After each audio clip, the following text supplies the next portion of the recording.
বারাকপুর পৌরসভার প্রাক্তন চেয়ারম্যান উত্তম দাসকে কোমরে দড়ি বেঁধে কেন ঘোরানো হচ্ছে তা নিয়ে পোস্টার। বারাকপুরের নোনা চন্দনপুকুর এলাকার বিভিন্ন জায়গায় পোস্টার পড়ল বারাকপুর পৌরসভার প্রাক্তন চেয়ারম্যান তথা তৃণমূল নেতা উত্তম দাস ও তার ভাইদের নামে। পোস্টারে লেখা, বারাকপুরবাসী দিচ্ছে ডাক, বারাকপুরের চোর মুক্ত হোক বিশ্ব, তারক উত্তম জেলে যাক। গাছ কেটে পুকুর ভরিয়ে সব লুটেছে, কোমরে দড়ি বেঁধে ব্যারাকপুরে ঘোরানো দেখতে চাই। এইরকম বিভিন্ন রকম পোস্টার পড়ে এলাকা জুড়ে। এ বিষয়ে পৌরসভার প্রাক্তন চেয়ারম্যান উত্তম দাস বলেন, এটা একটা চক্রান্ত, আমার বিরুদ্ধে ষড়যন্ত্র। 17 বছর বারাকপুর পৌরসভার পৌরপ্রধান ছিলাম, রাজনৈতিক নেতা হিসেবে কোনোদিন কাজ করিনি। এটা আমার বিরুদ্ধে প্রতিহিংসা ষড়যন্ত্র। আমাকে কেন দড়ি বেঁধে ঘোরানো হচ্ছে না সেটা তো দেখবে প্রশাসন। বিষয়টি আমি দেখেছি, আমি প্রশাসনকে জানাবো।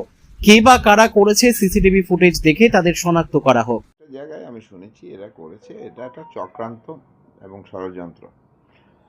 এবং একটা জিনিস হচ্ছে, আমি 17 বছর পৌরসভার পৌরপ্রধান ছিলাম। আমি কিন্তু পৌরপ্রধান হিসাবে ছিলাম, কোনো রাজনৈতিক নেতা হিসাবে কোনোদিন কাজ করে নাই। কোনো রাজনৈতিক দলের লোক আমার কাছে গিয়ে কোনো একটা ব্যাপারে তার সুরাহা পায় নাই, তার সহযোগিতা পায় নাই, এরকম নজির নেই।